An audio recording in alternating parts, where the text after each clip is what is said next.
Masturbation ஆண்கள்கிட்ட மட்டும் இல்ல, சுயன்பம் காண்பது இன்றைய காலத்துல அதிகமா பெண்களிடத்திலேயும் காணப்படுது.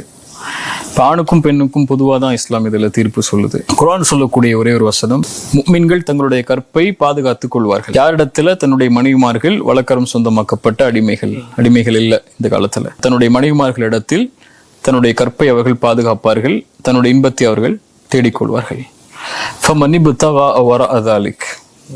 இதை தவிர வேறு எதில் அவன் தன்னுடைய கற்பை பாதுகாக்க நினைத்தாலும், தன்னுடைய இன்பத்தை அவன் காண நினைத்தாலும் அவர்கள் எல்லை மீறியவர்கள் அப்படின்னு குர்ஆன் சொல்லுது. அப்போ ஒரு ஆண் ரசூலுல்லாஹி ஸல்லல்லாஹு அலைஹி வஸல்லம் சொன்னாங்க, யா மஅஷர ஷபாப் மன் இஸ்ததா மின்குமுல் பாஅத ஃபல்யதஸவ்வஜ். யார் உங்களில் வயதை அடைகிறீர்களோ, ஆண்களோ பெண்களோ, நீங்கள் திருமணம் செய்யுங்கள். ஏன் திருமணம் செய்யுங்க? அது உங்களுடைய பார்வையை தாழ்த்தும், அடுத்து என்ன உங்களுக்கு தெரியுமா, கற்பை பாதுகாக்கும். அப்படி உங்களுக்கு இயலவில்லை என்றால் என்ன செய்யுங்க? நாங்கள் அல்லாஹ்வுடைய தூதர் தப்பான காரியத்தை செஞ்சு உங்களுடைய தேவைகளை தீர்த்து கொள்ளுங்கன்னு சொல்லல, நோன்பு வைங்கன்னாங்க. அது உங்களை பாதுகாக்கும் என்று அல்லாஹ்வுடைய தூதர் ஸல்லல்லாஹு அலைஹி வஸல்லம் சொன்னாங்க.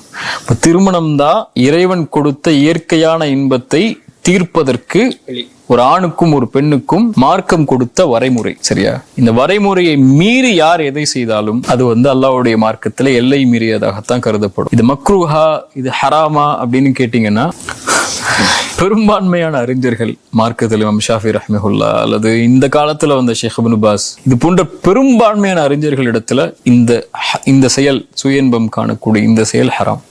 சில அறிஞர்கள், ஷேக் அஹ்மத், இமாம் ஷௌகானி, இது போன்ற சில அறிஞர்கள் இதை ஹராம் இல்ல அப்படிங்கிற நிலைமைக்கு கொண்டு வராங்க. ஆனால் மார்க்க ஆதாரங்களின் அடிப்படையில, குர்ஆனுடைய வசனங்களின் அடிப்படையில பெரும்பான்மை அறிஞர்களுடைய கருத்து ஹராம் என்ற நிலைப்பாட்டில் இருக்கிறது. ஏற்றமானதா அறிஞர்கள் அடிப்படையில தெளிவாகுது. ஏன் இது ஏற்றமான தெளிவாகுதுன்னா, மாஸ்டர்பேஷன் பண்ணக்கூடியது முதல் துவக்கம். அது ஒரு தவறான செயலுக்கு மாஸ்டர்பேஷன் பண்ணக்கூடியவனுடைய எண்ணம் என்னவா இருக்கும்? அது யார் மேலையா இருக்கும்? அந்த கற்பனை எதை அடிப்படையா கொண்டு இருக்கும்? அங்க கேள்விகள் இருக்கு.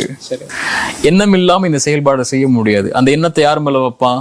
ஹராமான உறவு மேலதான் வைப்பான். எதை பார்த்து வைப்பான்? ஹராமான காட்சியை பார்த்தா வைப்பான். அந்த ஹராமான காட்சியை பார்க்க துவங்குறவன் எப்படி ஒரு பெண்ணை கற்பனை செய்வான்? தவறான எண்ணத்துல நிர்வாணமாகத்தான் கற்பனை செய்வான், அல்லது ஈர்ப்பாகத்தான் கற்பனை செய்வான். அப்ப அது கற்பனை செய்யறது கூடுமா? அனுமதிக்கப்படாத பெண் அப்படி பாக்குறது கூடுமா? அனுமதிக்கப்படாத பெண்ணை நினைக்கிறது கூடுமா? அதே மாதிரி ஒரு பெண் அனுமதிக்கப்படாத ஆணை நினைக்கிறதோ, அனுமதிக்கப்படாத பெண் நினைக்கிறதோ, ஆணை நினைக்கிறதோ, அல்லது தவறான காட்சிகளை பார்க்கிறதோ கூடுமா? கூடாது. இப்ப இந்த செயலோடு இணைந்த எல்லாமே ஹராம் தான். இது உன்னுடைய தந்தை முன்னாடி செய்வியா? உன் தாய் முன்னாடி செய்வியா? உன் மனைவி முன்னாடி கூட செய்வியா? செய்ய மாட்ட. ஏன் செய்ய மாட்ட? இது ஒரு அருவக்கத்தக்க தவறான காரியம்னு உன் மனசுல எண்ணம் இருக்கு.